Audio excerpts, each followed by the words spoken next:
my 45 marks in NEET 2019 to 165 marks in NEET 2022. Hello everyone, welcome to my channel the dopamine dose. जब मैं पहली बार NEET दिया 2019 में तो सिर्फ मेरा फिजिक्स में स्कोर था 45 मार्क्स, और जब मैं नीट 2022 में सिलेक्ट हुआ तो मेरा स्कोर था 165 मार्क्स।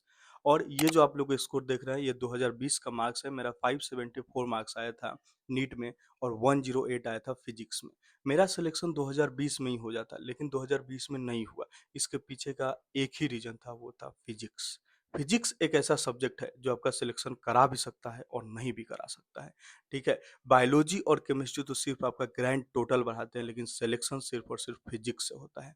तो इस वीडियो में मैं बताऊंगा अपने 3 साल की जर्नी, जिसे मैं 45 मार्क्स को कन्वर्ट किया 165 में। सबसे पहला पॉइंट जो मैं गलती कर रहा था अपने सिलेक्शन के दौरान, कि मेरा मैथ जो था, बेसिक मैथ, वो उतना अच्छा नहीं था, जिस पे मैं ज़्यादा फोकस नहीं कर पा रहा था। अगर आप एस सी वर्मा का बुक पढ़िएगा तो पहला लाइन ही लिखा है, math is the language of physics.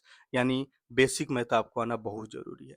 Differentiation, integration, geometry, trigonometry, जितने भी वेक्टर एडिशन हो गया, वेक्टर सब्ट्रैक्शन हो गया, अगर ये आपको नहीं आता है तो आपका फिजिक्स कभी भी अच्छा हो ही नहीं सकता है।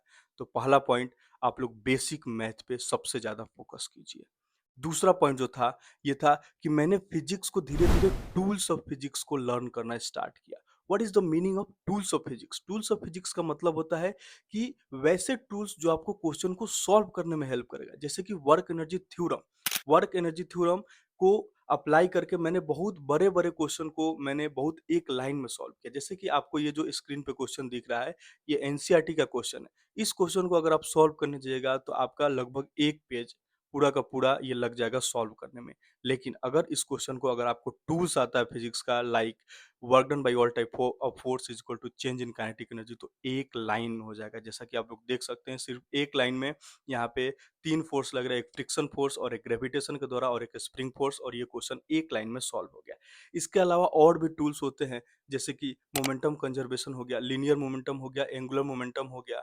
जितने भी टूल्स है उस पे आप लोग फोकस कीजिए। जितने भी टूल्स जो है, सबसे इंपॉर्टेंट चीज होता है फिजिक्स में क्वेश्चन को सॉल्व करने के लिए।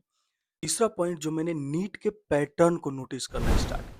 आप नीट के पैटर्न में देखिएगा तो हर चैप्टर में 10 से 12 सिर्फ ऐसे इंपॉर्टेंट कॉन्सेप्ट होते हैं जिससे कि क्वेश्चन आते हैं। ठीक है, तो उस हर चैप्टर का 10 से 12 कॉन्सेप्ट पे आपको पकड़ बनाने का जरूरत है। और एक बार वो कॉन्सेप्ट आपके स्ट्रांग हो गए तो वो चैप्टर ऑटोमेटिकली जो होगा उसमें आपको कॉन्फिडेंस आ जाएगा। और वो 10 से 12 जो कॉन्सेप्ट है उस पर कोशिश कीजिए अलग अलग टाइप पे। आप क्वांटिटी पे विश्वास मत कीजिए, क्वालिटी पे विश्वास कीजिए, टाइप ऑफ क्वेश्चन पे इंपॉर्टेंट है। ठीक है, तो टाइप ऑफ क्वेश्चन करना सीखिए। तो वो 10 से 12 जो टॉपिक है उसका लगभग 50 क्वेश्चन पर टॉपिक कर लीजिए, ऑटोमेटिक आपका वो चैप्टर बहुत अच्छा हो जाएगा। चौथा पॉइंट ये है कि मैं क्या करता था कि पहले सब चैप्टर को इक्वल इंपॉर्टेंस देता था, जो कि क्या है, गलत है। मैंने स्टार्ट किया पैटर्न के हिसाब से, हाई वेटेज और स्कोरिंग चैप्टर पे मैंने ज्यादा फोकस किया। हाई वेटेज और स्कोरिंग चैप्टर कौन कौन हो सकते हैं, जैसे कि मॉडर्न फिजिक्स हो गया, सेमीकंडक्टर हो गया, पूरा का पूरा इलेक्ट्रोमैग्नेटिज्म हो गया, और केटीजी हो गया, थर्मोडायनेमिक्स हो गया, ऑप्टिक्स हो गया, और इधर आप आ जाइए तो वर्क पावर एनर्जी हो गया, रोटेशन हो गया, ग्रेविटेशन हो गया। तो इन सब चैप्टर पे आप ज़्यादा फोकस कीजिए, जहाँ पे 60 टू 70% क्वेश्चन नीट में आते हैं। पांचवा पॉइंट जो मैं आपको बताना चाहता हूँ, कि पहले जब मैं बनाता था 2019 में क्वेश्चन, तो मैं क्या करता था, जैसे ही टफ क्वेश्चन दिखा या कोई कॉम्प्लिकेटेड क्वेश्चन दिखा, मैं उसको तुरंत छोड़ देता था। लेकिन ये काम आपको नहीं करना है। जब मेरा धीरे धीरे फिजिक्स में स्कोर इंप्रूव हुआ, इसके पीछे का कारण था कॉन्फिडेंस। मैं टफ क्वेश्चन को छोड़ता नहीं था।